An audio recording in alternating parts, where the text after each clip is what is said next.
Have you ever been through something and you don't know what just happened, but you know it was important to go through? This is that journey for me.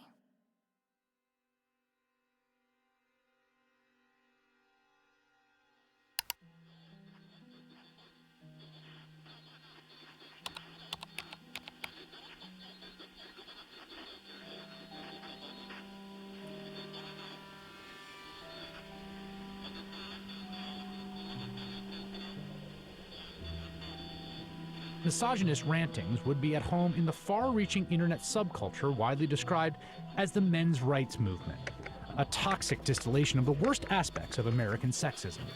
It's a universe of message boards where men get together to express their hatred towards women. Well, I thought men's have all the advantages in the world these days. That's utter nonsense. Men are routinely ground up in a family court system that is misandrist and biased against them. They are the majority of the homeless. They are the majority of suicides. They are the majority of the drug addicted. They are the majority of the unemployed. They are the majority of school dropouts. They are a majority of those in prison. How do we know that they're not the cause of these problems? There's a reason that women live longer, Mark. Let me tell you. It is because we are stronger and we are happier at the end of the day than most men. And that is factual, and you know it. And when men are married to women who scream like you, they just want to die sooner. And that's When you have women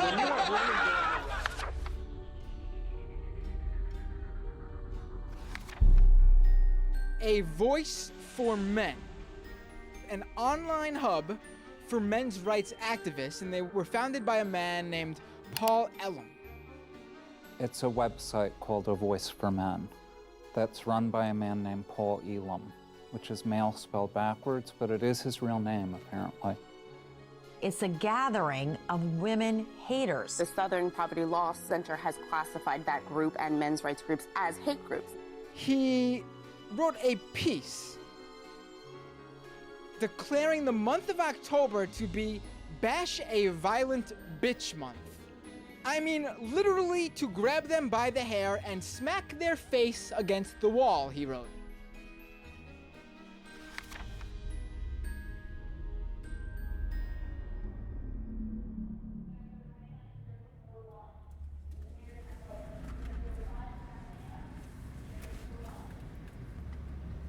Here he is.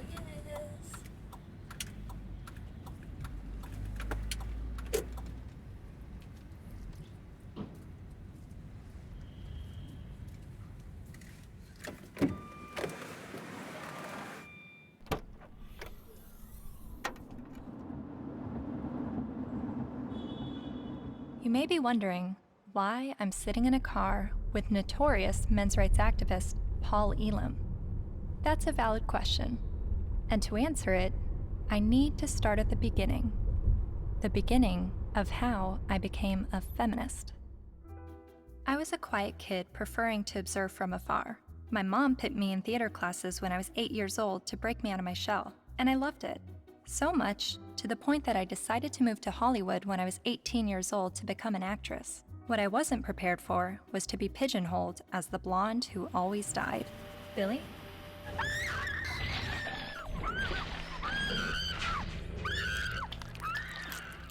Granted, I had a good scream. But the characters I played weren't alone in feeling objectified. I was commonly harassed on the streets, hit on by married producers, told by photographers to come back when I lost 15 pounds and got a boob job, and a plethora of other uncomfortable experiences, all while still being a teenager. I started to realize my role in the world seemed a little too similar to the unfortunate roles I was auditioning for, and it was not how I saw myself or the person that I wanted to be. So, I quit acting and bought a video camera to tell the stories I wanted to tell. And now, I've been making documentary films since 2008 when I was 21 years old. Most of my work has been about women's issues and sexuality. I've covered a range of topics from the phenomenon of purity balls to reproductive rights, single motherhood, and LGBT rights. After releasing my film in 2012 about marriage equality, I was at a loss of what topic to explore next. And that's when two horrific stories broke the news. two-star high school football players in Steubenville, Ohio, have been found guilty of raping a West Virginia teenager. The video shows the former Steubenville student callously joking about the incident. That's like rape. It is rape. Bro, they raped her. You know you do it? Bro. They raped her. This is the funniest thing. They raped her harder than that. Outrage across India as a 23-year-old woman, the victim of one of the most horrific rapes India has ever heard of. A 90-minute horror for a 23-year-old medicine student on this bus. Gang raped and beaten. Her friend assaulted and thrown out of the bus. Every day, every woman is facing violence on the streets. I started to research this rape culture.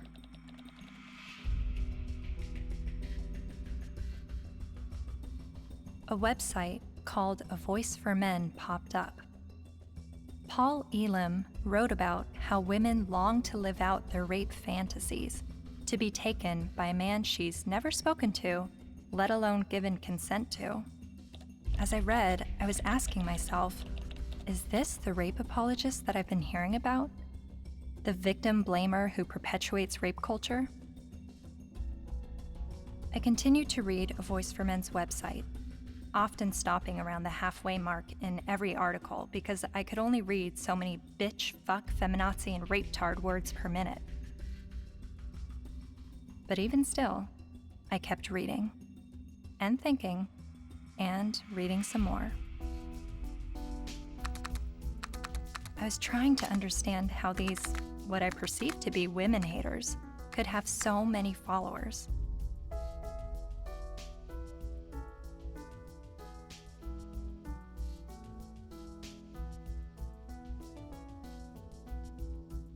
So, I decided to meet these MRAs. The ones leading the movement, and some of their followers too.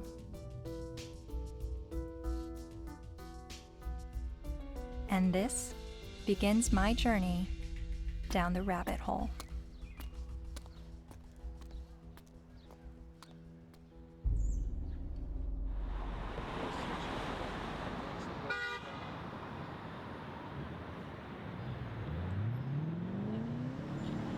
This, ladies and gentlemen, is an historic moment. Never before has there been a gathering of this magnitude to support men's and boys' issues. We have got serious problems. I have been working in this area advocating for the rights of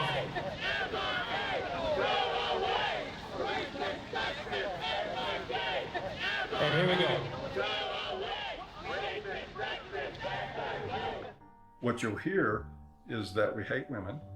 You'll hear that it's a backlash against women's rights. You'll hear that we're regressives that want women back in the kitchen and making sandwiches and barefoot and pregnant. You're just bitter, you're a loser, you're a whiner, you're ugly, you're undesirable, you're lazy, you're scary, you must be a racist, you must be a misogynist. When we do speak out, women often don't want to hear what we have to say. And so then we're called names, we're called whiners. And this is the way people who don't want men to talk about issues try to shut us up. We all know that you guys are a fascist Nazi front group of white supremacists. No other way to openly organize other than calling yourselves a men's rights group. We're somehow disempowered because we're white men. Maybe it's just because you're pathetic. We're here to fight how misogynistic assholes think they have the right to oppress women. White men are starting to feel misplaced because women are sharing space. It's disgusting, and scroll the fuck up, and don't confuse suffrage with oppression. Everyone suffers, it's universal. I am a man, and I need feminism. And it is crystal clear that the problems for men and boys are real. I would like to turn the microphone over to Paul Elam of A Voice for Men for some words.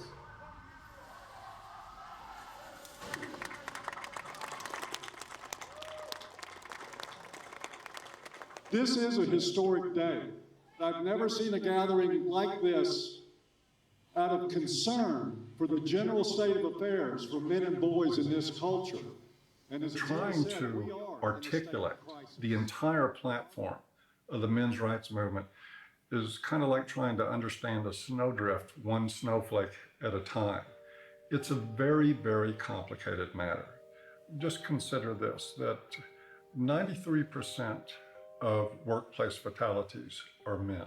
4 of 5 suicides are men. Men are dropping out of higher education at very alarming rates. We're down to 38% now of college students are men, and it's dropping rapidly. Male suicide, male abuse, male unemployment, male homelessness, male failure in education, male health issues. We've got the paternity fraud issue, the wrongful paternity issue, a false allegation issue. Men are sentenced to 63% more prison time for the same crime as women. They're less likely to see a doctor. They're less likely to have health insurance. The family court system truly is biased against men. I mean, there's just no question about it. It's really the pro-choice for women only movement, because men, they're denying men any kind of choice once a child is conceived. Her body, her choice, right? Think about men. His body, his choice, not so much. Because the U.S. government does not want to send you to die. They would rather send me to die. Young men that are failing to launch, they're staying in their homes of origin far past the time that we would normally expect them to individuate and move out and go live their lives.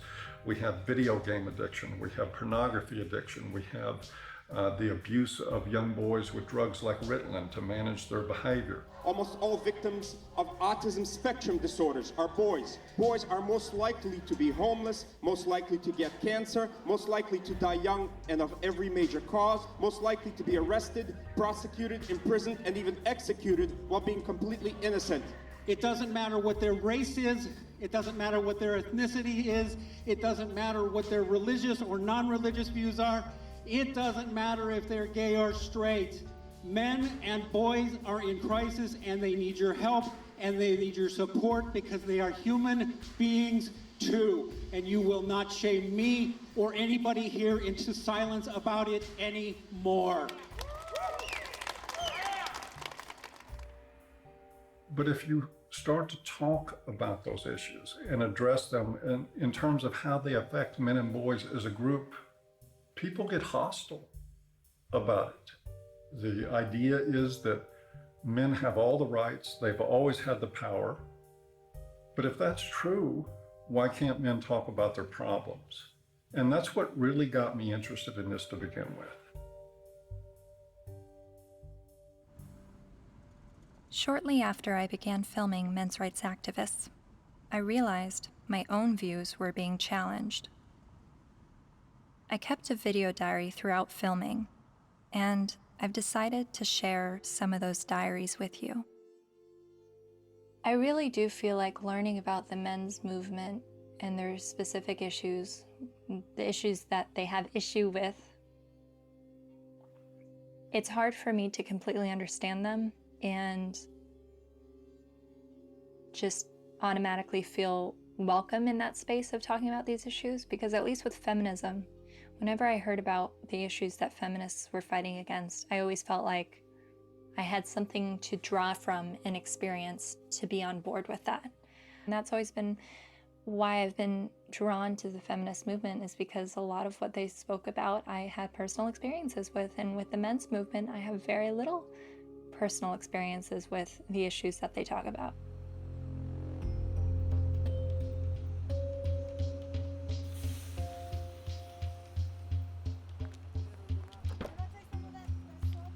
A cab driver who was driving a cab 70 hours a week was not saying, I am earning this money to have power over my wife. He was earning this money even though it took power away from his life. He was doing that so his child wouldn't have to drive that cab. The garbage collector does not get up at 3 or 4 in the morning in rain and sleet and snow and get out to do the garbage so he can have more power over his wife. That's power he's losing over his life in order to make his contribution, his sacrifice, his way of loving. And this has been translated into the culture of, you make more money than women do, you must therefore have more power. Meet Warren Farrell, best-selling author and self-styled social anthropologist, leading an assault on our traditional thinking about men. I asked my girlfriend at the time to buy me as a gift, I think it was for Christmas or for my birthday, Warren Farrell's book, The Myth of Male Power, which she did. And it just changed my whole life. And his premise was, while women are often seen as sex objects, men are often seen as success objects. And this resonated with me. He wrote this book that questioned our notions of power, of who had power and where it was. And it questioned the roles of men, but not the way feminists had always questioned gender roles. Every society that survived based on its ability to train its sons to be disposable. Disposable in war as warriors, disposable in work as firefighters, as workers on oil rigs and so on, coal miners, and indirectly, therefore, disposable as dads.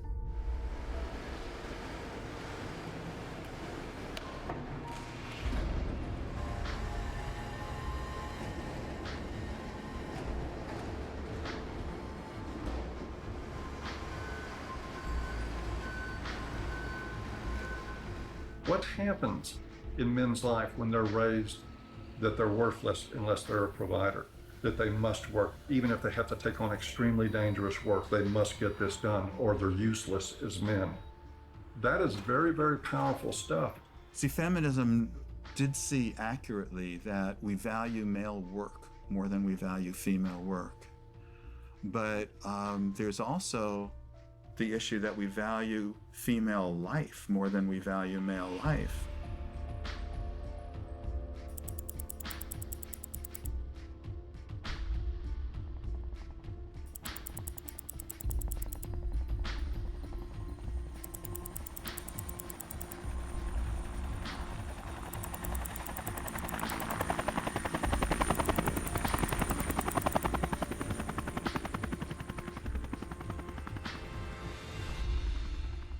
Even when that plane went down in New York City a few years ago, and that, the pilot was a hero for the way he landed it and saved everybody. Word arrived over the citywide fire frequency that a commercial jetliner was in the water with 155 people on board.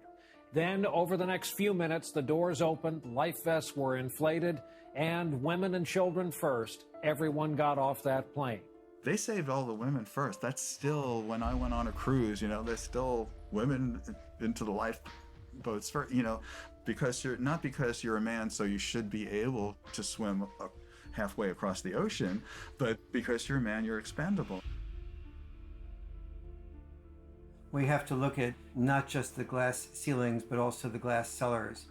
And Paul, I think as you were saying, we have to look at men just not only as human doings, but also as human beings. When you survive because somebody else is willing to die, like in war, then that you are immune to the pain of the people who are dying because you have an investment in their being willing to die. You say, I will build a statue, I will remember you in a history book. But if you look at that from another perspective, that building of the statue or remembering you in a history book is a bribe to be willing to die so that I can live.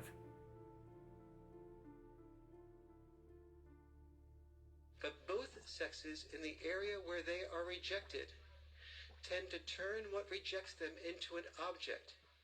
So the area where men... I'm watching this lecture that Warren Farrell's giving in the 90s. I see some women in the crowd, and a lot of them have their hands folded, and there is a little bit of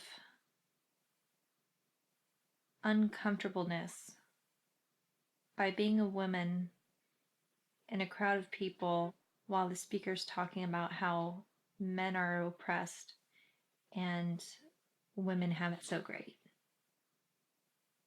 It kind of puts you on the defensive as a woman.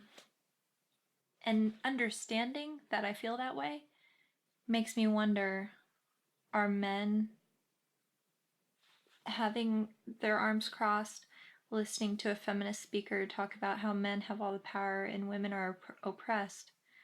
Are men feeling like, what are you talking about? I don't have power and we have it pretty shitty on this side of the grass too?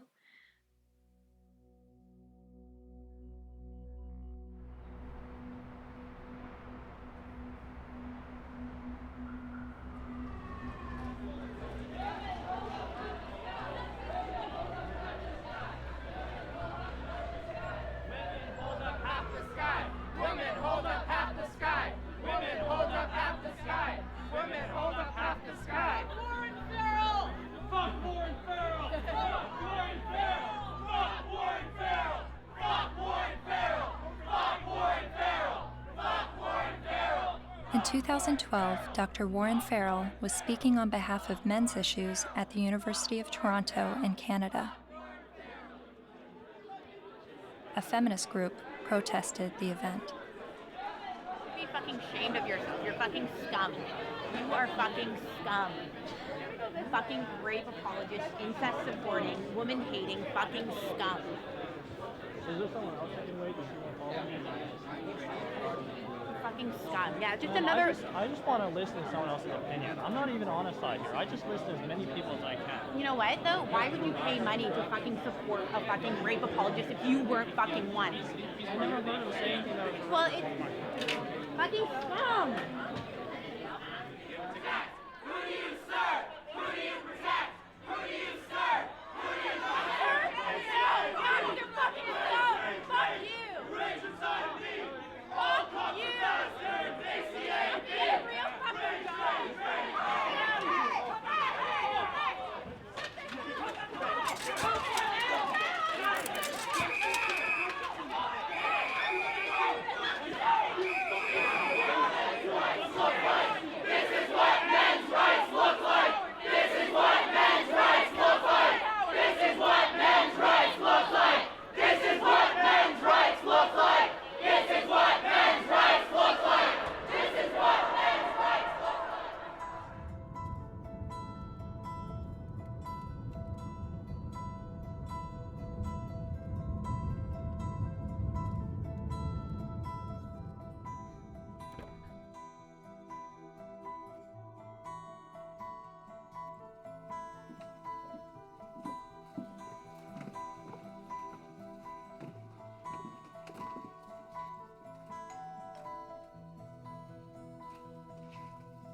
Hi, how are you? I'm Cassie. You're Cassie. Yes. Oh, for some reason I thought you were a male, which I'm just delighted that you're a female. Well, thank you. Very glad to meet you. Yeah, Come on in. Thank you. Thank you.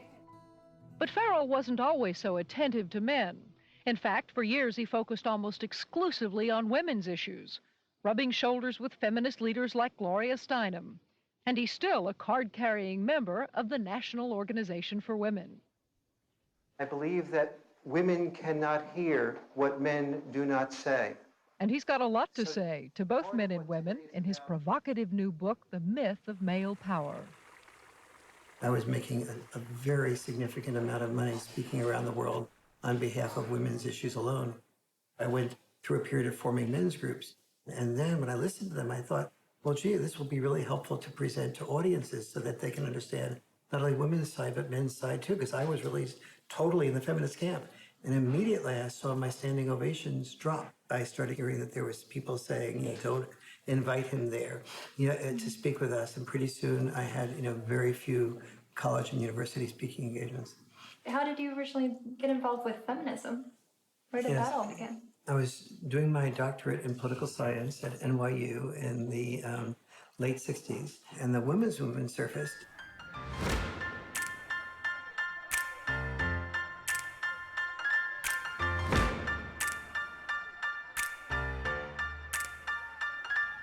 And I started to say, this is the most exciting thing I've ever heard, because I'd heard of civil rights, gay rights, But suddenly, women were saying, I don't want to be confined to just being a homemaker or a secretary. And so it's like, why shouldn't women be encouraged to do everything they possibly can do? And at that point in time, I saw a lot of women marrying men that they weren't completely in love with, but the man earned a fair amount. And so I thought, that's just a form of prostitution extended over a lifetime. How depressed that must make a woman. And it's not going to be good for a man either. He never knows whether he's loved for who he is or loved for what he has. And he's afraid to give up producing because he's afraid to lose love. And so women who were successful to me appeared to be women who would free men from having to be all, wrapped up in just being the only breadwinner and supporting 1, 2, 3, 4, 5 people, which, it's one thing to support yourself. When you're supporting 5 people, you don't have the freedom to question your boss because you're supporting 5 people. The first issue of feminism was to say, just because I'm a woman, maybe I don't want to spend my life raising children. Don't force me into that role against my will. So they looked at men and said, well, you're not forced to raise children. You don't have any issue. But for men, the traditional sex role was not raising children.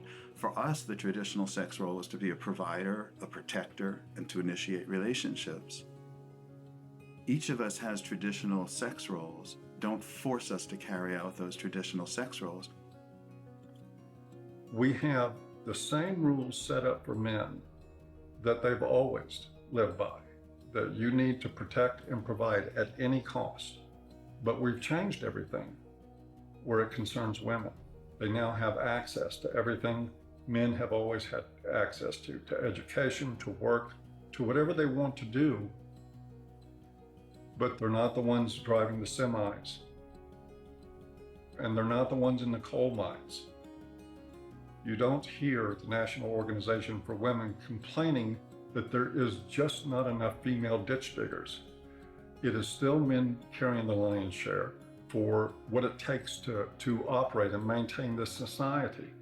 And it is still the expectation that if somebody's going to go down with the ship, it's going to be men.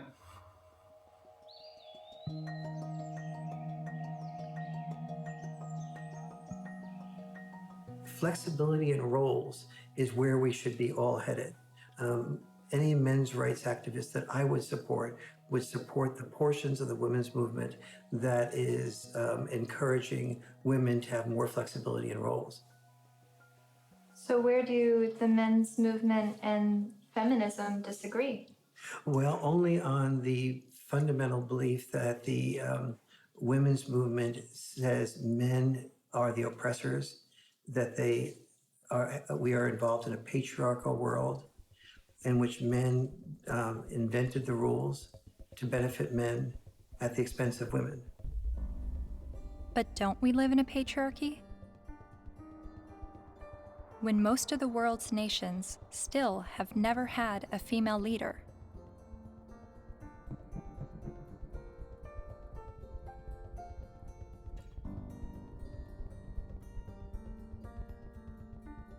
And less than 5% of CEOs of Fortune 500 companies are women. You have to look at this in a larger perspective. Patriarchy is the result of gender roles and not the vice versa. Traditionally, women's power and responsibility has been in the reproductive sphere, while men's power and responsibility was in the productive sphere. You have to reproduce to continue the species, and you have to produce to feed people so that they can reproduce. So, it's like they work together.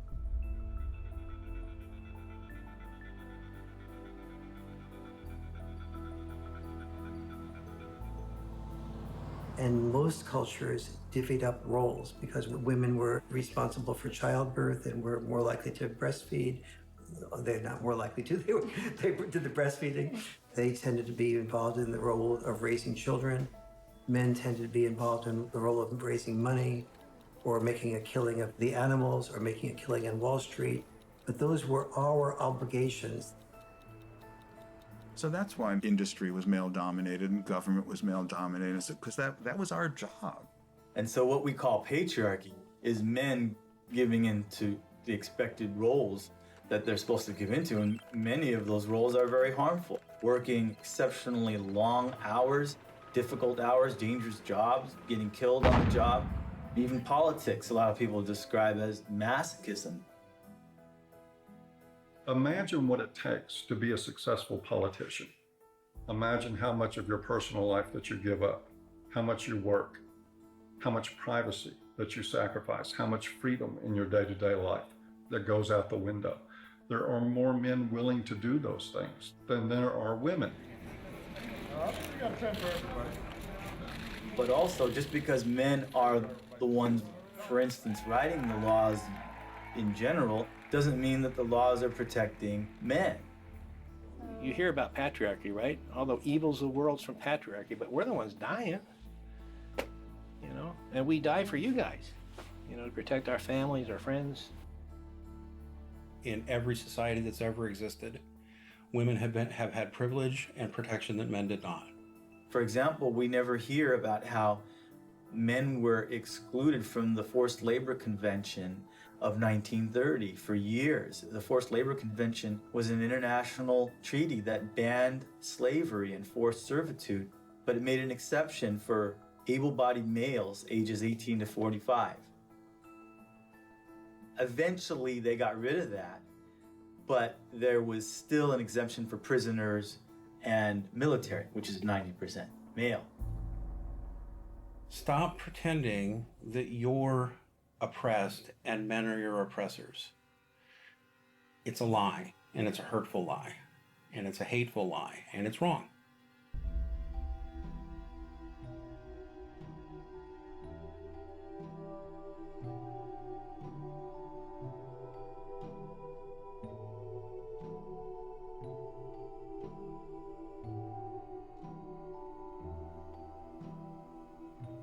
You talk a lot about the red pill in A Voice for Men. What is the red pill? Oh, it's sort of a cultural slogan. It comes from the movie The Matrix, where the character Neo is given the choice between a red pill and a blue pill. You take the red pill, you stay in Wonderland, and I show you how deep the rabbit hole goes. And if he swallows the red pill, the scales will be peeled back from his eyes. He will see everything that he hasn't been able to see. And if he takes the blue pill, he'll just go back to sleep and live in his sort of unaware, semi-comatose state forever and probably be a lot happier. It's a pretty apt analogy.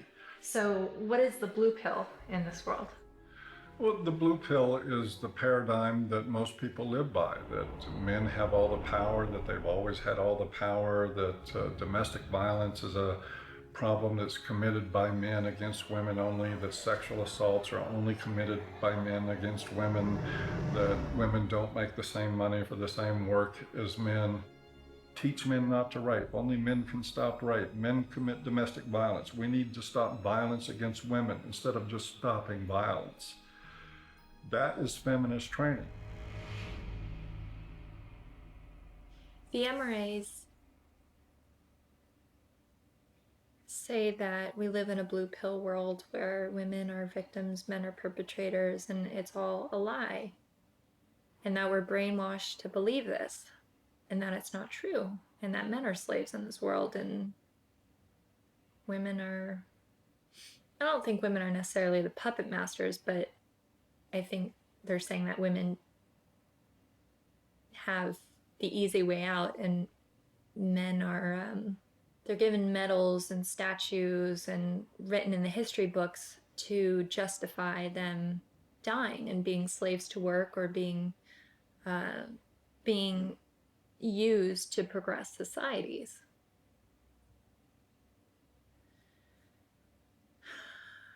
And I've believed for so long that I'm at a disadvantage for being a woman, and that I have to work harder than everyone else, and I have more to overcome, and I have more to prove just because of my gender. But the MRAs are saying that this is all a lie, and that guys are actually the ones that are disadvantaged and discriminated against. And actually, the more I learn from him, the more I think thank God I wasn't born a guy. Because I don't think that the expectations on men is good or healthy. I mean, they have so much pressure to succeed and to be strong and to stand up and protect others and to put their lives on the line. I don't think I would want that responsibility. But, you know, 50 years ago, no, I wouldn't have wanted to be a woman. But now, I mean, maybe just it's right now that the tides are changing and women are have the better deal. Well, no, I don't know.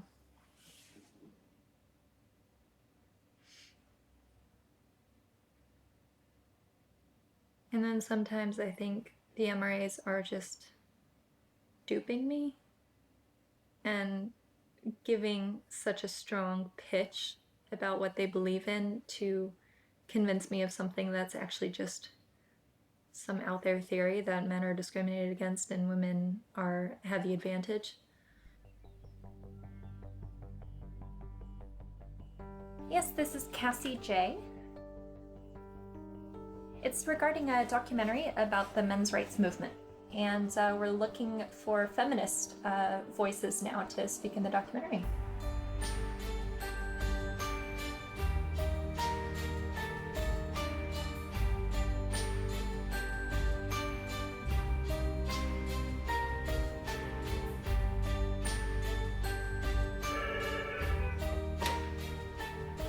Feminist majority. Yeah, hold on just 1 second.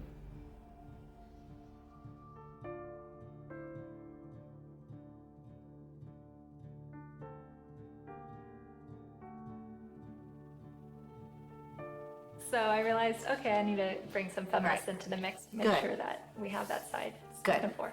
I was researching rape culture, and so that's how I stumbled across a website called voiceformen.com. So some of the people that we've already interviewed on the MRA side is Paul Elam with A Voice for Men. Yeah. Are you familiar with him? Oh, I'm familiar with them. I've never met them. Yeah. Obviously, they've spent a significant amount of time and energy denouncing me, so I figured I might as well have a look at what they say. Yeah, really, the men's rights movement is part of the backlash. The backlash? To feminism. The men's rights movement really got going as women began to make gains, and some men have felt threatened by the opportunities that have been opened up to women. And I don't know if it's because some of them feel threatened that they now have to compete with a lot more people for their jobs. They now can't get into the best schools if a woman or a girl has better grades. Think about it. Grandfather's generation probably had it pretty well, right? All of his needs, his shirts were ironed, all of that was always taken care of. Well, you know, grow up. Realize the world has changed. And as much as the MRAs would like things to go back to the way they were, and use the argument that women have an advantage now, no person looking at the data can possibly say women have an advantage. We're just beginning to get a level playing field here. It's not tilted in our favor, I can tell you that. And they know it. They know it. But it's the constant distortion of the data. It's the spinning of a situation to make it look like women are somehow getting ahead, getting an advantage they don't deserve. It's part of the backlash. Political organizing comes from a feeling of victimization, which is why the men's rights movement makes that claim that men are the victims of discrimination. But it doesn't have much traction because, you know, you look around and it's hard to see it. We don't have movements called, you know, straight liberation. You know, the question I would pose rhetorically is the men's rights movement really the gender version of the white nationalist movement? Because there are plenty of white people who say that they are the victims of reverse discrimination. So of course it's not going to have very much traction.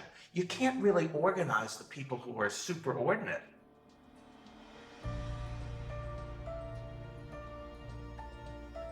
So do you think that men are being discriminated against in any way? Not under the law. Men are not disadvantaged under our laws. Or in the business world, as a class, men are not underrepresented on corporate boards or at the top of the Fortune 1000 companies. In the corporate world, in the business world, in a lot of parts of academia, in the military, in the sports world, still pretty much a male-dominated world, and where a lot of the privileges and power and status accrue to men. Men are advantaged over women, no question. No one can debate that, not with a serious, not in any seriousness.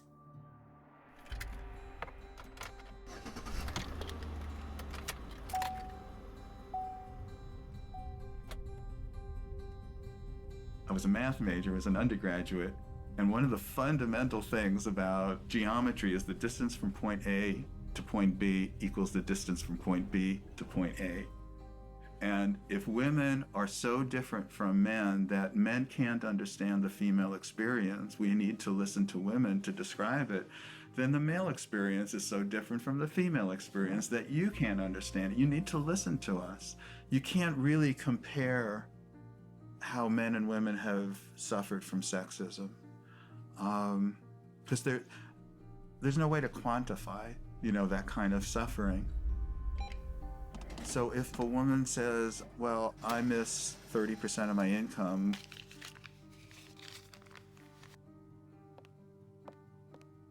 more than you miss 6 years of life, there's no way to quantify that. Or I've lost a job opportunity because I'm a woman. There's no way to say, well, I've suffered more than you because you've lost a kid because you're a man. We can't, but it's serious. It is serious. And at least if you're denied a job because you're a woman, at least you can go to another company and apply for a job, But you can't, when you lose your kid, like you can't say, well, okay, I'll get custody of that kid, I'll try for that one. It's a terrible thing that happens. There was a case, the Serpico case. You might be too young to know the movie Serpico with Al Pacino. It was about a New York City undercover cop. He gets shot at the end of the movie and retires from the police force. And he was a real man, Frank Serpico. A woman after the movie, after this was made, decided she wanted to become a single mother and tricked him into fathering a child. And the court accepted that because she told her friends she was going to trick him, and they testified, and the court said, yes, you were tricked into it, and still awarded her over 90% of his police pension. So everything that he goes through in this movie to including getting shot to earn his pension, she won by sleeping with him one night. My son's mom wanted to have children with me, and I had always refused, saying, you have this anger problem, you need to get counseling. I'm not going to consider having children with you until that's dealt with, because she would lose her temper almost every day and just use any weapon she could, and like a child's the perfect weapon. So I was really definite about that. But she also used to proofread my articles for me. And I wrote an article for Playboy about Serpico. And when she read that, she told her friend she's going to trick me into fathering the child. She doesn't need my permission. And so that's how my son was conceived. Then she said, if you want to see your son, you have to stay in a relationship with me. But if you break up with me, I know all the things that a woman can do to a man. She's read all my articles. She saw my talk shows. She said, I know all the things a woman can do to a man, and I'll do them to you. So that's what I had to deal with. Like everything that I had been raising awareness about for the previous 17 years, then she combined into one thing for me to live through. It's really ironic. For the first 5 to 7 years, I guess, we would see each other 4 times a day for exchanges. On average, every single day, I had to deal with some scene. A scene meaning she would just not show up, or she would hold the kid out and then pull him back and hold him out and pull him and just kind of play with me, or she'd let me have the kid and then she'd stand in front of the car so I couldn't move. You stay in Mommy Town tomorrow. You stay in Mommy Town for a couple of days, 2 days, and then you come back to Daddyville. Another time I saw her hold him by the shoulders and say, Daddy is a bad man. Daddy is a very bad man. And so he had to go through this long custody battle, and the decisions that they would make, you would just go, wow, there couldn't be any explanation. You know, either they're absolute idiots or it's biased. There's just no other explanation for it. One of the things, his mom is obese and wanted him to be obese for various reasons. One thing is so he would identify more with her side of the family than mine, because we're all thin. Another was so that he would enjoy being with her more, because when he was at my house, he had to get activity, you know, and eat well-balanced meals and get his sleep and stuff. And at her house, they would bake brownies and stay up late and just watch TV. And so where would you, if you're a little kid, you know, where would you enjoy being more? But he self-reported to the mediator how upset he was about being obese, that the worst thing in school was when kids called him fatty, and how he cried. And his physician said that he's really concerned medically. And then what I did, he was at an age where he would imitate things that I would do. You know, I gave him a broken shaver, so when I shaved, he would pretend to shave. And what I did was I started weighing myself every morning and writing down my weight, the date and the weight. And I taught him how to read a scale. So he kept his own records. So I had 6 months worth of statistics to show consistently that every time he was with his mom for a few days, he'd come back weighing 3 or 4 pounds more, and then he'd lose it while he was with me. So they had, you know, that how much he was upset about the problem. They had his physician being upset about the problem, and they had the proof of where the problem lay. So the judge's decision was that father should no longer be allowed to weigh the child. Problem solved. After 14 years, my body gave out. I got sicker than I've ever been. I realized I'm going to die. That's not going to do anybody good. I've got to give up the fight. And so I gave up custody. And so I don't see my son anymore. He hasn't been in my house since. So I did lose him. Just like a dream. You're like a guiding light shining in the night. Fred claims that during his 14-year custody battle, he spent the equivalent of 5 years of his gross income on legal fees, mediators, and child support payments. I was really in his life a lot longer than most fathers would have been. It's something most fathers can't afford. You are so beautiful to me.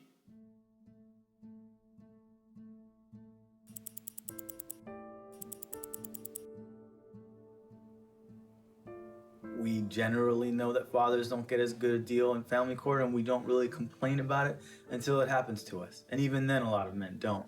Many men's rights activists come into being men's rights activists as a result of getting a divorce, wanting to be equally involved with the children, and realizing that women have the right to children and men have to fight for children.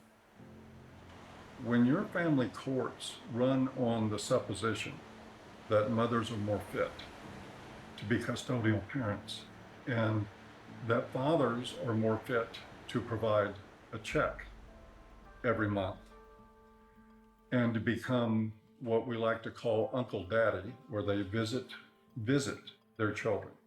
To me, that's one of the greatest obscenities in the world, the idea of visiting your own children, where you get to see them for 2 hours on Wednesday night, and you get to have them for X amount of hours every other weekend, and you have no say in how they're brought up.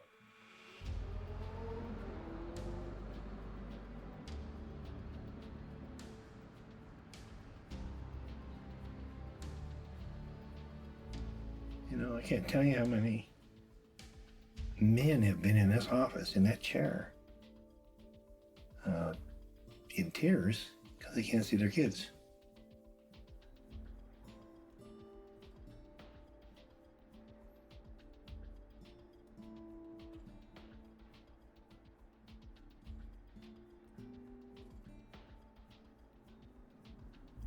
And some of this stuff ends up in horrific consequences. Like this gentleman here, that's his little son. They found him dead. Not the son, but the young man. In the desert with a bullet in his head. Day before the family court, where it became known that he was going to get to see his little guy even less. And of course, he'd been falsely accused one time after another. It had destroyed his life. It had bankrupted him. It had driven him into debt. It had caused him to miss work. He was about ready to lose his job. He was in the end of his rope, so he just decided to end it. The unfairness in the family courts, the unfairness in the way child support is so often structured, it's commonplace and it's everywhere. And the more you start to become conscious of it, the more you realize that it's there.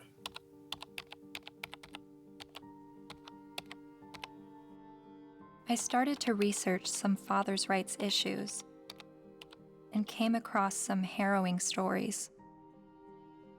Like this man in South Carolina who found out his only daughter was adopted away by the mother without his knowledge or consent. His daughter was with an adoptive family in California, so he began his fight to get his daughter back. Adoption is for children without families, not children with a willing and capable family. And this man in Colorado who lost his daughter when the mother left the state to give birth in Utah where he wouldn't have legal rights to his child.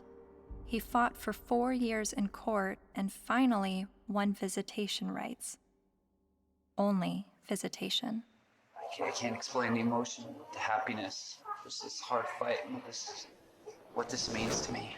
And then there's this heartbreaking story. The 20-year-old father never left her side until he was forced to give her to adoptive parents this week after Kaylee's mother decided to put her up for adoption. In order to keep Kaylee, Colby needed to file paternity action, an affidavit, and a commencement notice with Utah's Vital Records a day before the mother signed the adoption papers relinquishing her rights.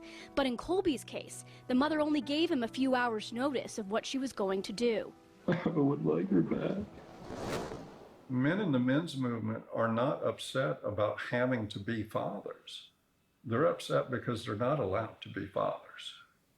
That guy blows his head out, blows his brains out. Because of family court? And people don't think there's something wrong with that? And we just open the doors tomorrow for business as usual, and that's okay?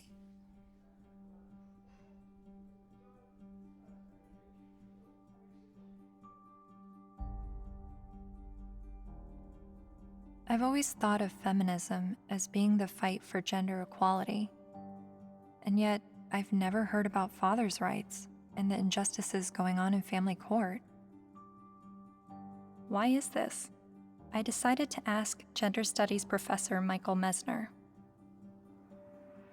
Well, I'll just say I don't think it's, I don't think that a lot of their assumptions are correct to start with. There's no doubt that there have been some men who get just screwed by court decisions and custody cases. But I think when you look at the broader patterns, it's still the case that in intact heterosexual families with kids, women are still doing the vast majority of the housework and childcare, and there's a lot of sort of father absence, lack of participation by fathers, some of whom I think then after divorce happens end up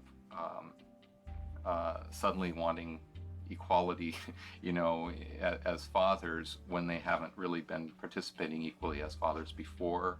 So to me, it always kind of swings back to the feminist perspective of how we need to push for full equality across the board, including before divorces. If we have that, then we might expect more symmetry after divorces happening. The more I researched fathers' rights, the more I realized how deep this rabbit hole goes. Not only in the amount of issues, but also in the vast array of perspectives on these issues.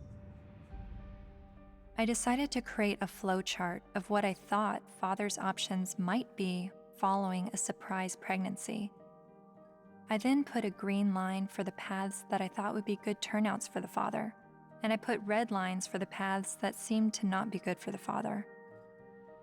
Then I created a flowchart for women's options, and did the same with green and red lines. And as I stepped back, I saw all the red lines for the women's options if she does not want the child. But something dawned on me. Of every path the biological father could go down, he's at the mercy of the woman's sole discretion. Although women have very difficult choices to make, she at least has the choice. But for biological fathers, they have no say over their parental destiny.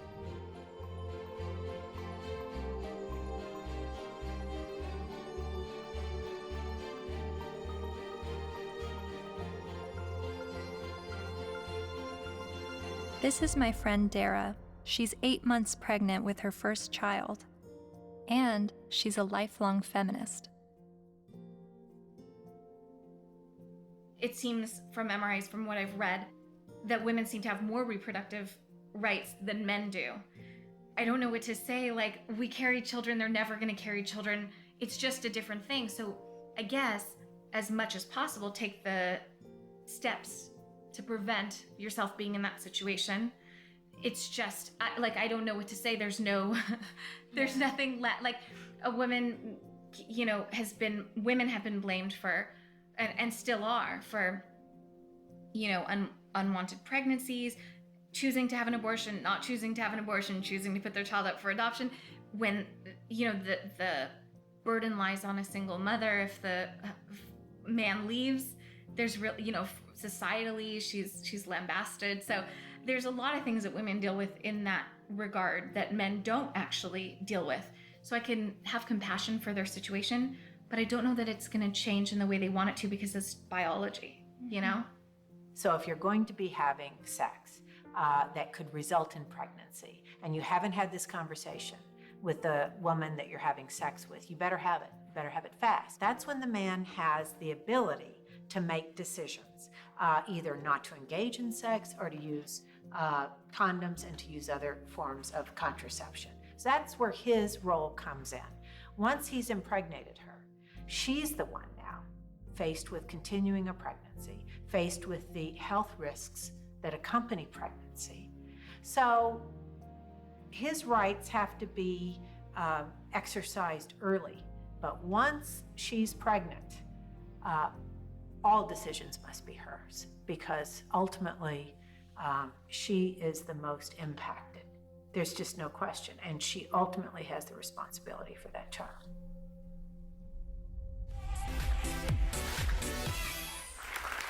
So before we were married, he promised me we would have 2 kids, and now he doesn't want any more.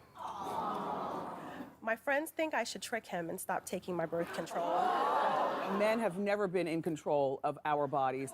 We're the ones in control. Clap if you think that she should trick him. My people. Up next, everybody. So it sounds like men's reproductive rights are limited to the choice of whether or not to have sex and the choice of whether or not to use protection. But what if he's tricked into fatherhood? Or what if he's not even the father? What does paternity fraud look like? It's ugly. It's extraordinarily ugly. We have to distinguish between paternity fraud and wrongful paternity. What's the difference? Wrongful paternity can be innocent. Okay, we went to a party. I had sex with 6 guys. I think it was when I was hanging out the window I got pregnant, but I wasn't sure. But if anybody knows that guy's name, would you please have him call me? And then she names one of the other guys, and he didn't have sex with her. It wasn't malicious. It wasn't intentional. She wasn't trying to harm anybody. She was just trying to figure out who it was. Wrongful paternity. More often, and less facetiously, okay, I'm married, I had an affair. Obviously here, there's all sorts of problems because there are more victims than the person who's named as dear old dad, who may be the wrong one. There's everybody involved in the family, like a situation in Texas where the family had 5 little towhead kids, all guys, all little blondos. And all of a sudden, one day, one of the little blondo kids gets in trouble, has to go to the hospital. They can't get a hold of mom. They get a hold of dad. Dad rushes to the hospital, needs to give blood. Whoops. Can't do it. Wrong blood. What? All the kids look alike. Turns out it was the guy down the street. You've heard of this case? No, it's a real case. So what happens to this family? Can you fathom what happens to this family? How do you think the kids feel when they find out dear old dad isn't dear old dad and it's the guy down the street? How do you think dad feels? That these 5 little boys that he still loves dearly, when he finds out they're not his bio children, but he still can't tear away because he loves them. He's devoted himself to these. How do you think it feels? I mean, it's horrific. Horrific. That's not wrongful, that's deliberate. So that's paternity fraud. That's paternity fraud. She knew who the father was and lied about it. Paul was right when he said, trying to understand the men's rights movement is like trying to understand a snowdrift, one snowflake at a time. There are unique fathers' rights issues that vary between unmarried, married, and divorced dads. But there are also men's rights issues for non-biological fathers.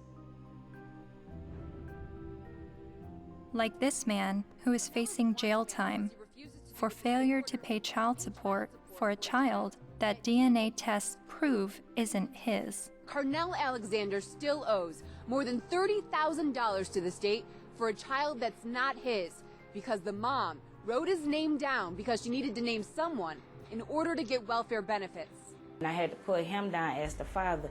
That was the only way I can get assistance. I'm almost homeless. I'm almost in jail. I'm out of work. My money is being threatened to be taken. He says the law needs to be changed, so when this happens, as it often does, other men don't become dad by default.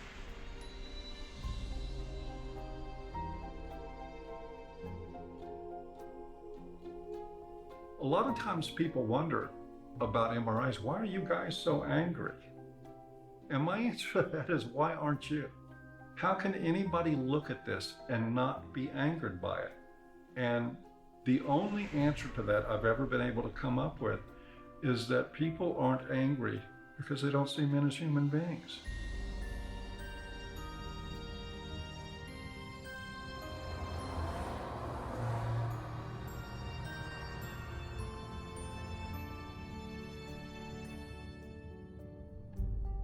I continued traveling North America, meeting MRAs from all walks of life, hearing their personal stories, their red pill moments. I met a young man who was sexually abused when he was 16 years old while living at a residential home for people with developmental disabilities. She's the only woman I've done anything ever with, partly because it just messed me up so much. She continues working there. She hit me in the face. She actually hit me throughout the house, chasing me throughout the house. When I reported my domestic assault to the police officers, I did not at all bring up the fact that I was sexually assaulted, because if he wasn't going to believe that I was a victim of domestic violence, there was no way he was going to believe that I was going to be a victim of sexual assault. I met the honey badgers, women who are men's rights advocates.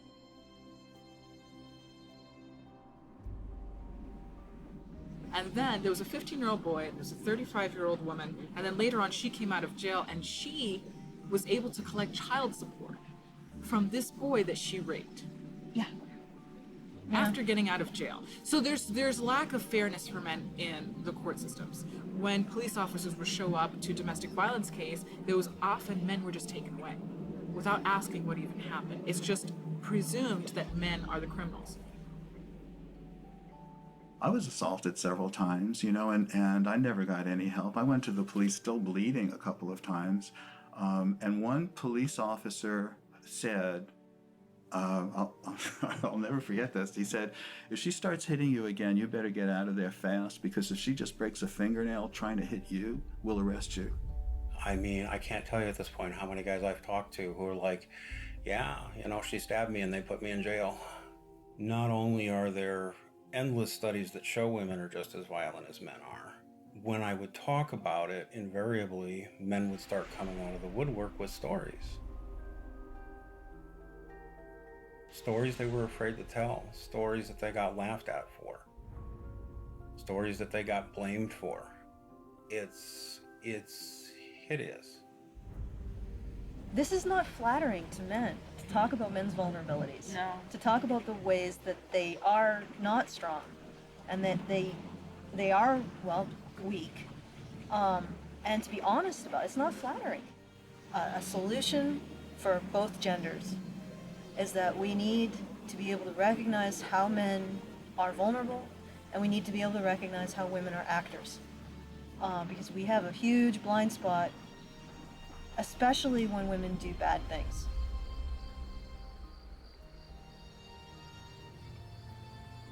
My best friend that I grew up with since kindergarten was being physically abused by his wife, who he'd been married to for 20 years.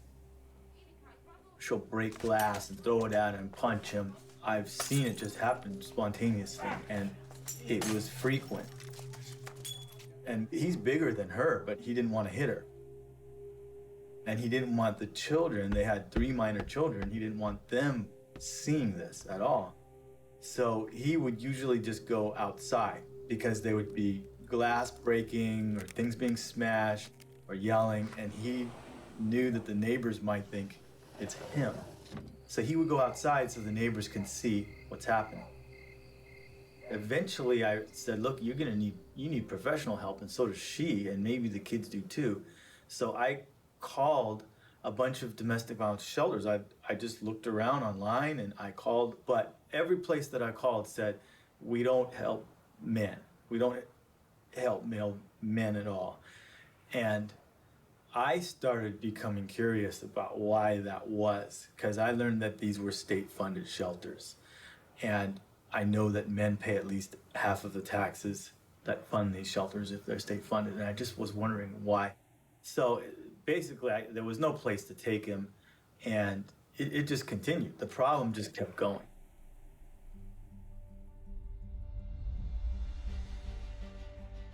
In the United States, there are over 2,000 domestic violence shelters. All of them serve female victims, and nearly all of them turn away male victims. In fact, as of 2016, there's only a single domestic violence shelter for men. My initial reaction was that there needed to be thousands more women's shelters because that many more women are being battered. But as it turns out, 1 in 3 women and 1 in 4 men will be victims of physical violence by an intimate partner in their lifetime. Sure, there's a slight majority of female victims, but how can that excuse denying men help? Couldn't this be considered gender discrimination?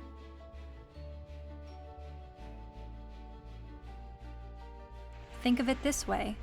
Roughly 78% of all suicides are men. If suicide prevention services only served men, wouldn't we see the gender discrimination immediately? If there are over 2,000 women's shelters that turn away men, and only 1 shelter for men, obviously the resources don't match the need. How are you involved in the men's rights movement? Well, from the very beginning, when I first opened the Refuge, which was in 1971 in Chiswick in London, almost as soon as I took the women in, I got a house for men. A Voice for Men's editor-at-large, Erin Pizzey, founded the first ever women's shelter in 1971, and she is widely revered in the men's rights community. Because you see, what I knew from the beginning, most domestic violence is consensual. Both are involved. Sometimes one's the perpetrator, the other plays the victim, then it crosses over. It's not as though it's just all men or all women. It's both, and occasionally innocent victims, very innocent. Battered children grow up to batter, that's what I learnt, whether it be a man or a woman.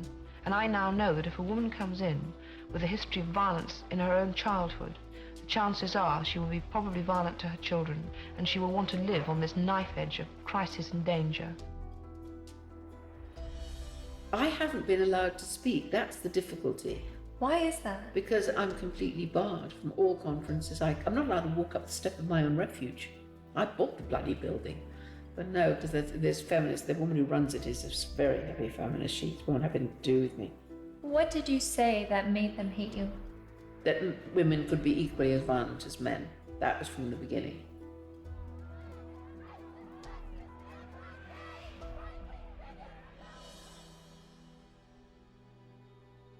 Erin Pizzey says that 62 of the first 100 women to enter her refuge were just as violent as the men they left, and violent towards their children. But there's levels of violence, isn't there? I do not affect that I'm violent. Well, I'm violent. So am I. You know, I'm very violent. Well, verbally, and you know, I could quite easily hit somebody.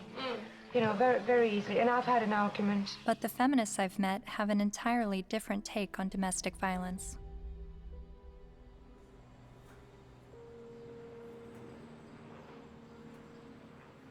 On the whole issue of domestic violence, that's just another word, really. It's a cleanup word about wife beating, because that's really what it is, or dating violence.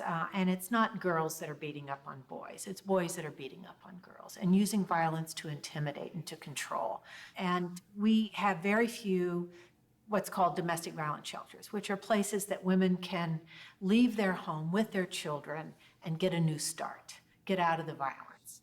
But there are not nearly enough of them. We need more funding and more resources, because it is a tremendous disadvantage for women and girls.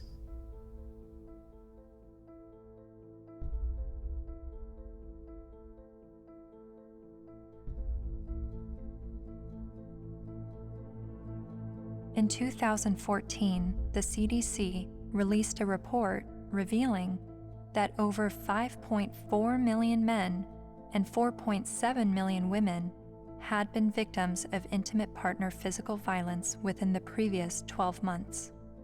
But then why does the media paint domestic violence as a women's issue? The World Health Organization says 1 in 3 women are abused by their partner. 1 in 3 American women experiences domestic violence or stalking at some point in her life. And when it was addressed as a men's issue, the speaker's point was that it's a men's issue because men are the problem. I'm going to share with you a paradigm-shifting perspective on the issues of gender violence. I don't see these as women's issues that some good men help out with. In fact, I'm going to argue that these are men's issues. Why is domestic violence still a big problem in the United States and all over the world? What's going on? Why do so many men abuse physically, emotionally, and verbally and other ways the women and girls and the men and boys that they claim to love? What's going on with men? Let's grant every single empirical case as being true. Yes, it is true. Let's just say, it is not true, but let's just assume that there is gender symmetry in domestic violence, that women hit men as much as men hit women. If I were to say that, I would say, and therefore we need boatloads more funding for domestic violence to develop shelters and adequate interventions, because there's this hidden epidemic of men who are being beaten up by women. Or I could say, as the men's rights movement do, therefore we shouldn't have these shelters and we shouldn't fund them because the women are all lying. Well, it seems to me that if you really believe in gender symmetry, it's not that you want to, you're not questioning the number of women. You're just saying the number of men in society. You would want to join with women who are anti-violence to say, we have a real problem here. You know, it's not even a gender problem. It's a problem of women hitting men and men hitting women. We've got to get boatloads more funding. Let's work together. That seems the logical response to this. But instead they're saying it's like a zero-sum game. If we fund the women, then we're going to ignore the men. Well, we're not going to ignore the women because we all agree that the levels are as high as we say. But it does sound like a zero-sum game when only women are receiving services in domestic violence situations. And of all the men's rights activists I've met, none of them question the number of female victims, but they are calling attention to the high number of male victims that are being dismissed. So why aren't men's rights activists and feminists working together? Michael Kimmel briefly said something that made me wonder. He said it would no longer be a gender problem if both men and women were equally victims of domestic violence. Is that why the number of male victims are never addressed? To me, it's been fraud for all these years. Why is it we have this enormously powerful feminist movement and virtually nothing for men? Originally, it was capitalism was the big enemy in the 60s and 70s. And it was the radical feminists in America. They moved the goalposts. They said, no, it's no longer capitalism is the enemy. The enemy is patriarchy. All men.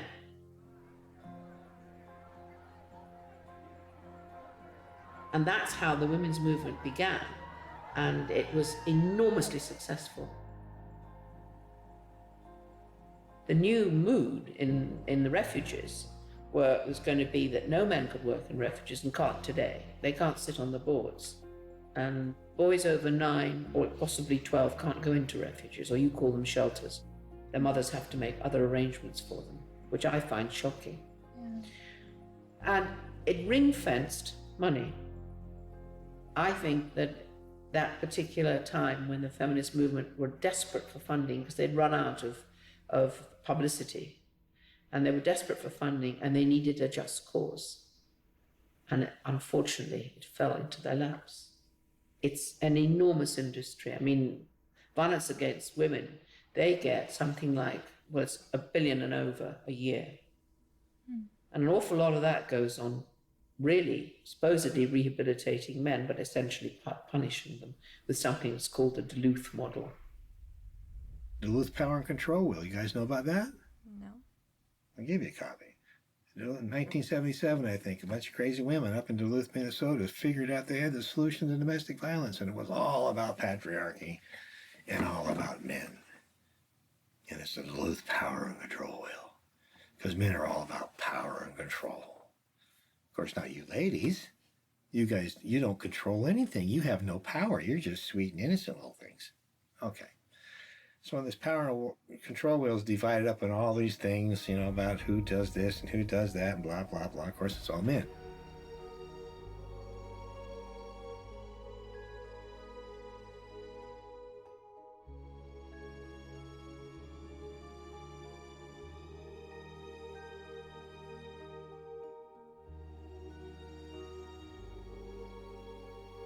The entire domestic violence industry was founded on that. I think it's still 37 or 32 states in the United States that by law they have to use the Duluth model for better intervention programs, and it's all shame, blame, and guilt driven. If you're a man and you walk in, you must admit you did it up front or you're in denial. There's no debate, there's no discussion, there's no possibility that you could be falsely accused. The criminal justice system could have made a mistake. None whatsoever. You are in a state of denial, and you will complete that course or you're going to go to jail. You will be re-engineered. That's frightening. Frightening? Yes, that's frightening. I think it's terrifying. Absolutely terrifying. All I had to do, I had a simple choice. I could just say, yes, you're right. Men are the enemy. No problem. But I couldn't. I absolutely couldn't.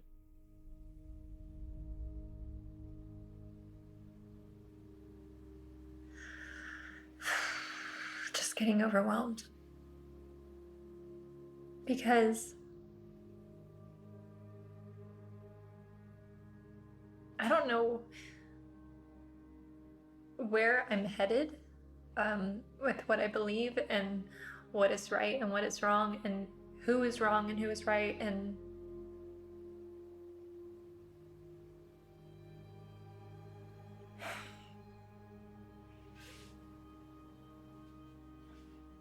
the truth is somewhere in the middle, and that's why I'm feeling frustrated, because I don't know where the truth is, and I don't know.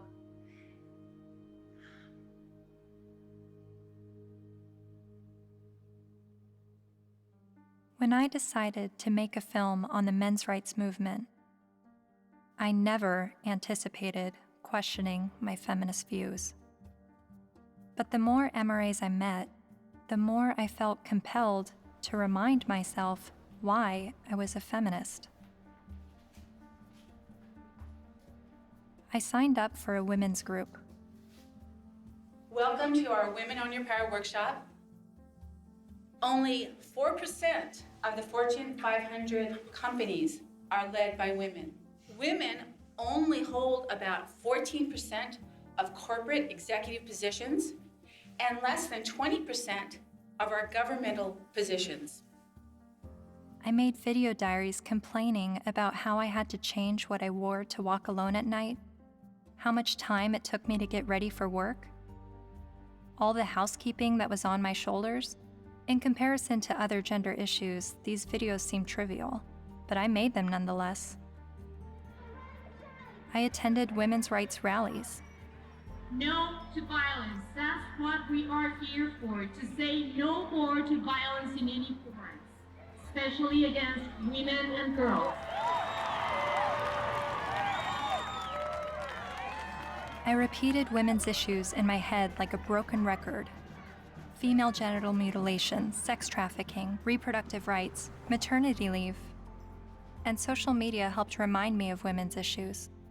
We have fought for everybody else's equal rights. It's our time to have wage equality once and for all, and equal rights for women in the United States of America.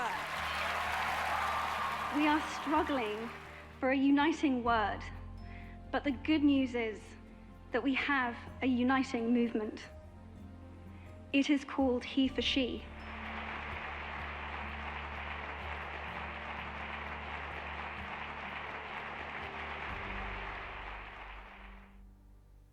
Whenever I hear the MRA's point of view about how difficult it is for them, I immediately go to, well, what about us? What is it like for us? And then I get on the defensive and want to make sure that women's struggles are also heard.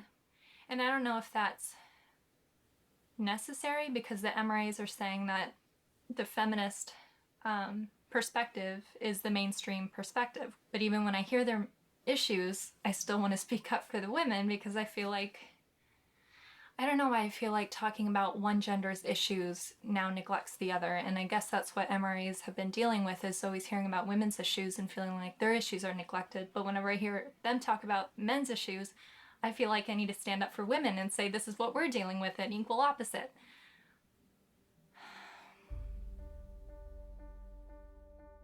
I met with men's rights activist Karen Strawn late one night in a noisy bar. She became well known for her YouTube videos talking about male disposability and other men's rights issues. And she's a honey badger. Part of what I do and what I research and what I think about is the reason psychologically why feminism seems to be such a comfortable, warm blanket emotionally for so many people, men and women alike.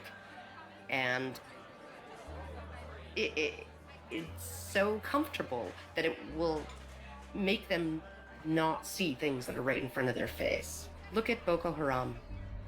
Hundreds of young girls, fast asleep in their beds, are awakened by the sound of gunfire. Armed attackers have stormed their boarding school and set fire to dozens of buildings. Nearly 300 of them are dragged from their dorm, loaded onto trucks, and carried away deep into the forest. From New York to London rallied yesterday demanding that the terrorist group Boko Haram bring back our girls. It just gets to the core of you, This unconscionable act was committed by a terrorist group determined to keep these girls from getting an education. And what happened in Nigeria was not an isolated incident. It is a story we see every day as girls around the world risk their lives to pursue their ambitions. I mean, you must have heard about that, right? That's being spun as a fundamentalist Islamic group that is so determined to be misogynistic and oppress girls that they want to deny girls an education. But they are not against girls being educated. They're against anybody getting a Western, secular, or Christian education. The initial attacks, and there were several of them, there were over 100 men killed and 1 woman killed. And the victims were described as people, right, or villagers. And in the previous attacks on the schools, they actually let the girls go. They separated out the boys and girls, and they let the girls go, and they told them, go home, get married, renounce your sins, and live a righteous life under Allah, right? And then they burned the boys alive. There was literally no outrage, right? It was barely reported on. It was one of those things, there was no opinion pieces on it, no nothing, right? Until the girls were kidnapped. And look at it this way, because we played right into their hands, because they want attention, right? And they weren't getting any attention from the Western media when they were just slaughtering boys, right? They want attention. And what do? They kidnap girls and sell them into marriage or slavery, right? And everybody, the UN, Michelle Obama, Barack Obama, the UK government, the Canadian Federal Minister of Defense, right? They're all promising aid and help and equipment and personnel to help find these girls and bring them back, because this is such an outrage and oh my goodness, something needs to be done. Well, maybe if, like last year, maybe if we did something then, all of these girls would be safe in their dorms right now, right? But we didn't. And the reason why they kidnapped those girls is because we didn't do anything. We didn't pay attention. And they want attention, right? And they know that attacking girls or women is going to get them attention. What are we going to do? Start a campaign, bring back our boys. Oh wait, they're dead. Never mind, right? The men, the people in Boko Haram, they're chivalrous. If those girls were boys, they wouldn't be getting education. They'd be dead. They wouldn't be sold into slavery with the hope of escape. They'd be dead. Boko Haram has been fighting for Islamic rule in Nigeria since 2002. Its members have killed hundreds of people.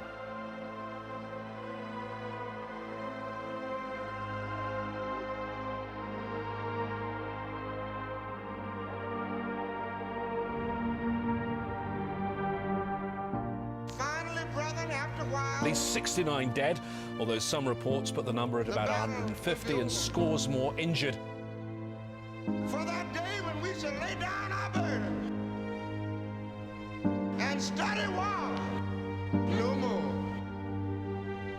Finally, brethren, after a while, the battle will be over. For that day when we shall lay down our burden and study war no more. Finally, brethren, after a while, the battle will be over. For that day when we shall lay down our burden and study war no more. Finally, brethren, after a while, the battle will be over. For that day when we shall lay down our burden and study war no more. Finally, brethren, after a while, the battle will be over.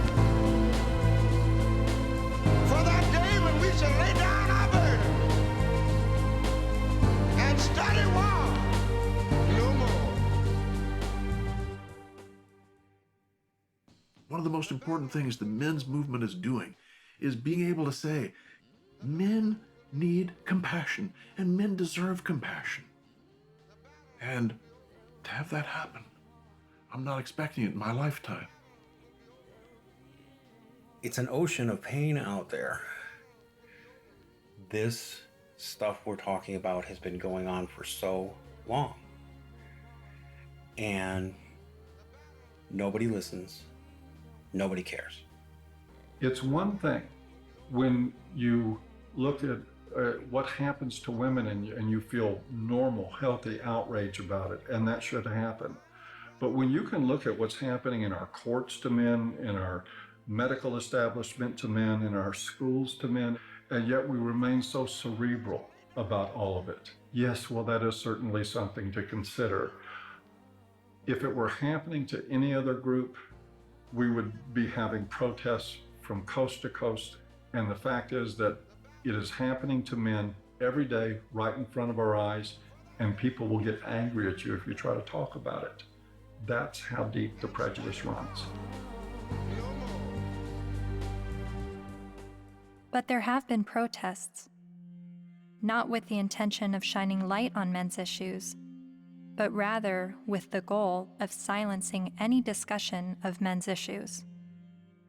Like at Ottawa University, when Professor Janice Fiamengo attempted to give a lecture that questioned the feminist narrative.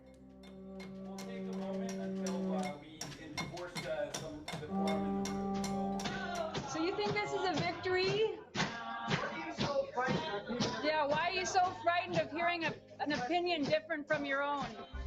Then there was the first international conference on men's issues in Michigan, where even Ms. Magazine urged its readers to protest the conference in hopes of shutting it down.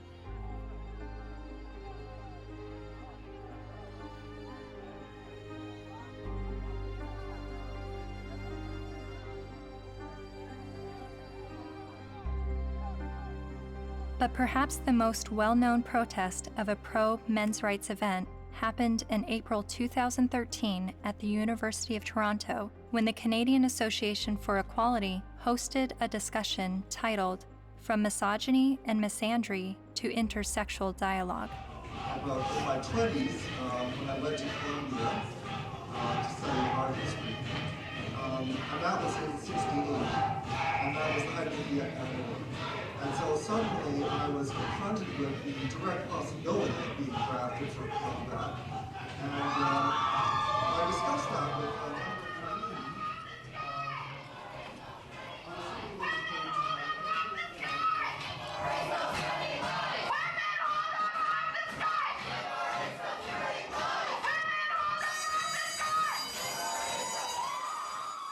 a feminist group protesting the event illegally pulled the fire alarm and successfully shut down the event.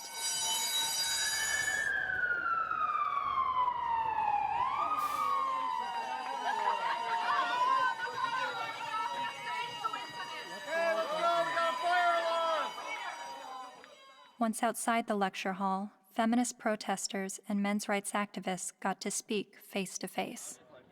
So, number one, shut the fuck up for a second. Feminists do not want you to lose custody of your children. The assumption that women are naturally better caregivers is part of patriarchy. Feminists do not like commercials in which bumbling dads mess up the laundry and competent wives have to bustle in and fix it. The assumption that women... This is a list of the things that we're working towards. Now, if you would shut the fuck up for the 50th billionth time, These are things we agree on, these are things that we're agreeing on.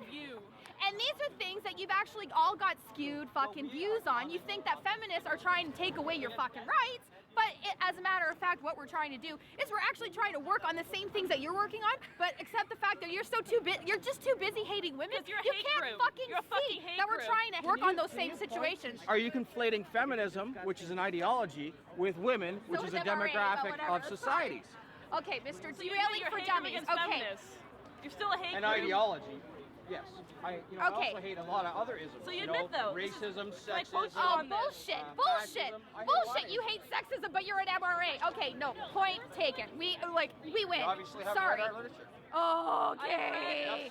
You don't actually work on anything. You're not creating any change in the fucking world. Your fucking website's a hate website against feminists. You're not actually creating any change. Feminists do not want you to have to make alimony payments. Alimony is set up to combat the fact that women have been historically expected to prioritize domestic duties over professional goals, thus minimizing their earning potential if their traditional marriages end. The assumption... I'm reading, fuckface. I'm letting everybody else hear it, okay? It's not just for you, Mr. Entitled. The assumption that wives should... Why do you think the men's rights movement is at odds with feminism? What has created that clash and that war between each other? Well, one, feminism has spent the last 50 years demonizing men, which is sort of one of the problems. Feminist scholars have characterized men as inherently violent, inherently bad, inherently predatory, inherently oppressive. They have postulated that masculinity is a disease. Feminists aren't the only problem. The problems didn't start with feminism. So when I start criticizing feminism, I want you to know you're just part of the problem. They're just part of the problem. You calling men oppressors and women oppressed demonizes men, and I believe diminishes women at the same time. It's a way of telling men to shut up. It's a way of telling men that their experiences don't matter. You tell a man he's privileged, therefore anything he's gone through or anything he has to say doesn't matter. His lived experiences don't matter because he's privileged. So, how old were you when you started calling yourself a feminist? Or how many years ago? It was probably about 3 years ago, I guess you can say. I'm relatively new. Yeah, but I'm pretty loud, so silence only helps the oppressor, not the oppressed. A lot of MRAs say that feminism doesn't fight for the rights of men. What would you say to that? Crimea River. Really, because feminism is a movement about the discrepancies when it comes to women's equality, because we're still not there yet. You know, so don't even start with that whole, oh, but you don't think about the men's issue. Well, then, you know what? Start your own goddamn movement, which they have, but maybe make it a little more about legitimate issues like custody and alimony and things that you think are unequal, which all stem from patriarchy, not from, oh my God, feminists are trying to take away our kids. No, dipshit. That's not what we're trying to do. We're not trying to do that. I mean, if they look at the root causes of why, for example, you know, women get custody more often than men do, women are supposed to be the mothers. They're supposed to be the natural born caregivers. So obviously, duh, you has a vagina, so obviously you're going to be able to take care of the kitties. That's really what it is. It all stems from sexism against women. It's just the oppression dialectic needs to go. It's so hard to convince people to look at men's rights activism and support it without first allowing them to at least escape the stranglehold that feminism has on their minds. I do believe it is dogma. It's zealotry. There are good people in the feminist movement. There are not good people in the radical feminist movement.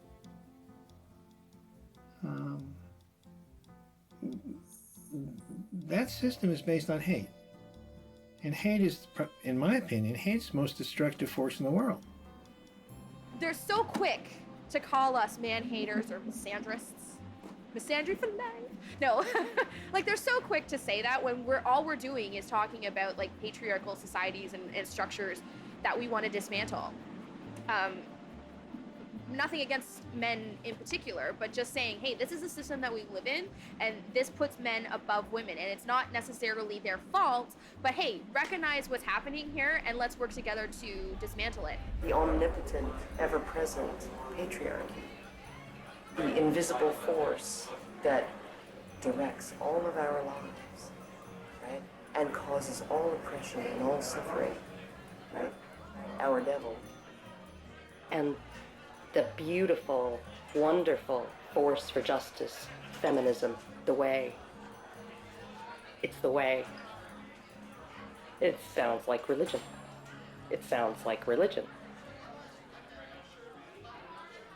And oh my goodness, for a movement that's only about equality and isn't blaming of men. They name the force for evil after men and the force for justice after women. And this being a movement is very, very, very concerned about the implications of language. So concerned that if you call a firefighter a fireman, it will discourage little girls from aspiring to be firefighters. And sometimes discourage grown women from aspiring to be firefighters, right? By calling them firemen. But we can call the force for all oppression, we can call that essentially men, patriarchy, right? And we can call the force for good and justice women. And that kind of language, that has no implications. We're not blaming men. We just named everything bad after them. They're really angry, and they're angry at women, they're angry at feminist women, but yes, men have gotten a crappy deal. But it's not the fault of women or gay people. When feminism says that they have no part in any of this, I think they're not being honest about it.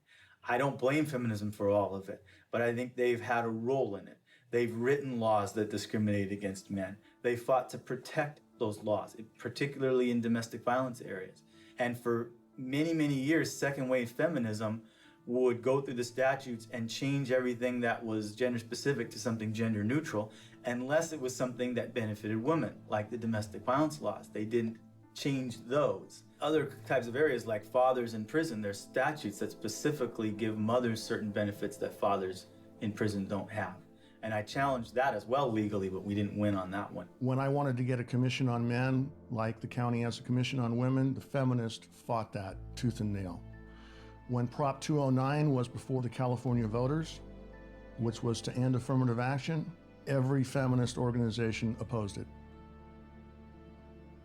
Every time men's rights groups try to pass joint custody legislation, feminist groups fight them. They fought us on paternity fraud. The biggest opposition that I have faced has been from the radical feminists that said, we don't want truth to be the standard, because if we did, they wouldn't oppose automatic DNA testing at birth. And in countries like France, they're saying, well, DNA should mean do not ask, because it's now illegal to even get a test, and if you get a test without the mother's permission, you will be criminally prosecuted.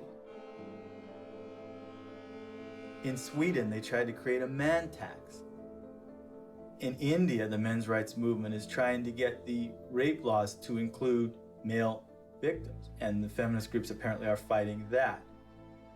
I'm not saying all feminists are this way, but I think the ones who are affecting public policy, who have the lobbying power, I think they are. If you just look at their actions, they don't want equality for women. They want special privileges for women and girls. And even though they know in a lot of areas men do not have equality, they are silent. The commandant of the Marine Corps said that he thinks, and I quote, all eligible and qualified men and women should register for the draft, talking about selective service. Do you think women should also have to register for selective service like men? I have to think about whether I think it's necessary to go as far as our military officers are recommending. The idea of having everybody register concerns me a little bit unless we have a better idea of where that's going to come out. Where I want people to register, I want every young person to register at the age of 18 to be able to vote automatically. And I think if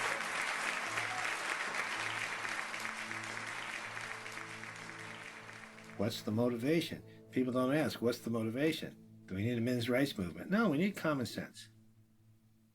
You know, but if there's going to be this women's movement, and this is the movement that's going to do all these things, then maybe we need a counterbalance, something called a men's rights movement or a men's movement. But I hate to see either one of them. I think it's a shame. I think it's destructive.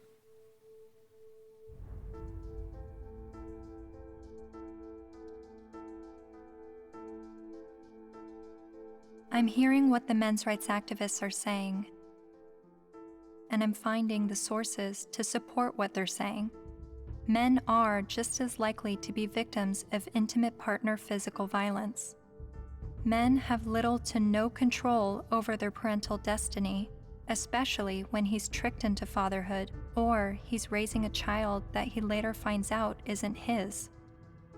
The sentencing disparity between men and women is 6 times larger than the sentencing disparity between blacks and whites. So while a black man may be sentenced to 10% more prison time for the same crime as a white man, a man is sentenced to over 60% more prison time than a woman arrested for the same crime. Boys are falling behind in education. They are enrolling at lower rates and earning less college degrees. And while not all MRAs agree on the issue of infant male circumcision, most MRAs do believe it is a human rights violation. I spent months learning about infant male circumcision, but it only took me watching a 5-minute medical training video to convince me this is a barbaric practice that needs to stop. Okay, so first thing, make sure he's well restrained to the foreskin, okay? And we repeat the process with just one end and clamp. Anything that gets clamped gets cut. All that was left, a partial penis and his tiny testicles. Rhodes says Ashton urinates through a hole in his penis. She says she can't imagine now what she'll say to her son when he's old enough to understand what's happened to him. How could you explain it to your child that you don't have a penis or you might never be able to have kids?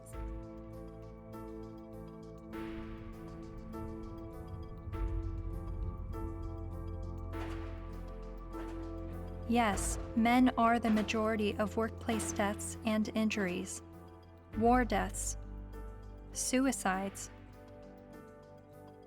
They have a shorter life expectancy. Warren Farrell makes the argument that prostate cancer and breast cancer mortality rates are similar, but funding disproportionately supports breast cancer research and awareness over prostate cancer. The red pill is about looking at these issues in an honest way, even when it's uncomfortable. And these things are uncomfortable, but without the willingness to set aside the programming and to set aside the false beliefs about what power is and what women are and who women are. Part of what we do is a pretty serious critique of both sexes. It's brutal, but critiquing the sexes is a real valuable thing. Feminists don't want you to do it though, unless you're portraying women as victim and men as perpetrator. The red pill is about understanding that men and women, like everything else in life, it's a mixed bag. You've got victims and perpetrators on both sides of the fence. And that's all. It's real simple. It's just not easy.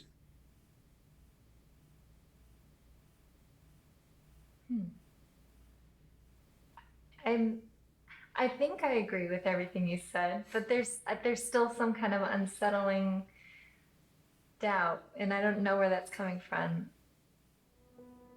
I'm recognizing all of these very serious men's rights issues. But what I don't understand is how I could be agreeing with men's rights activists. Is this the same misogynist hate group I originally discovered online? The Southern Poverty Law Center has classified that group and men's rights groups as hate groups. I looked into what I was hearing from feminists and the mass media about the men's rights movement. I've read a lot and I've heard a lot that the men's rights movement has been labeled a hate group by the Southern Poverty Law Center. Is that correct? That's not quite true. No, they got it wrong. No, this was somehow written up on some kind of anti-men's rights websites as us having listed them as hate groups and so on. That we didn't do.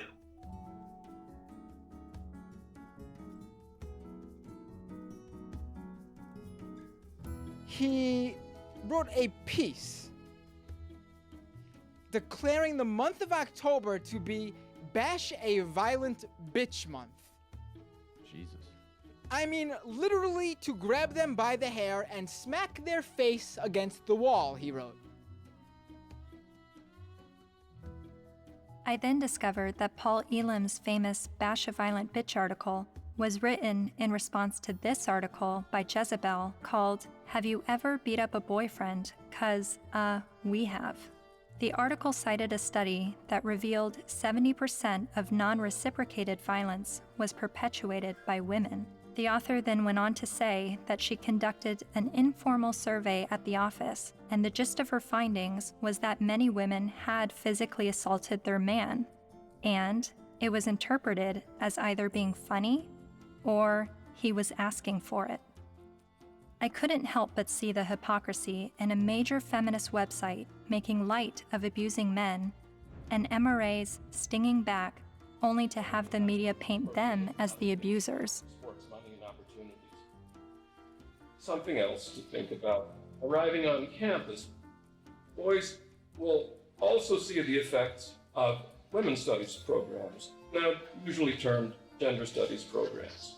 Make no mistake about it, however, they are still women's studies programs. I teach in the gender studies program at Wagner.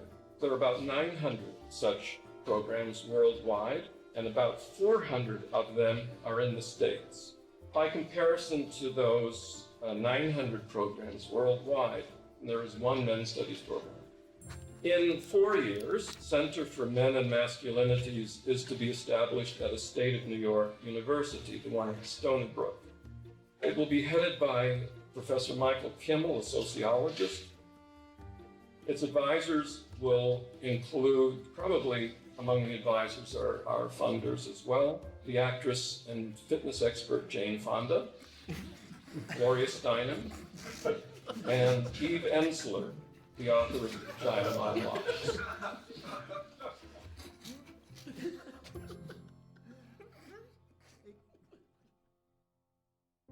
After my year of filming men's rights activists and feminists, my descent into the rabbit hole was not slowing down. My education on gender politics was really just beginning.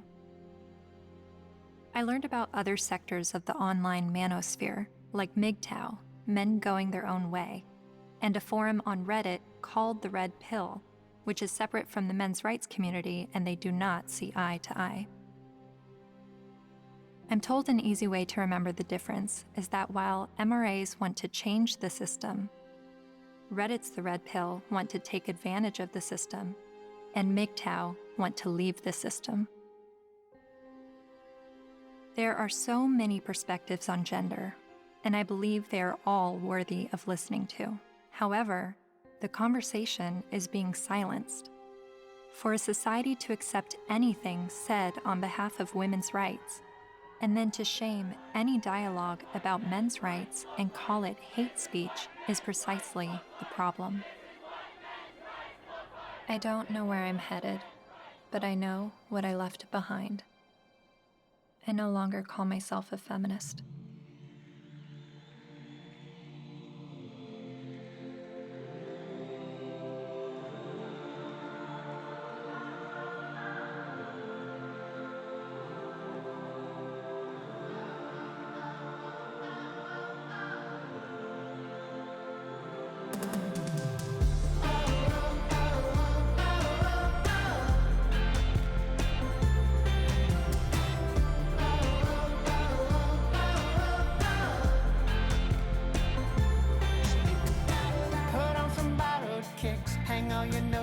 Up. It's never what it is. Wisdom is asking what there is another side. Down where the rabbit lives. My world will blow your mind. Just have a look at it.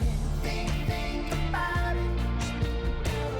Think about it. Think about it. Think about it.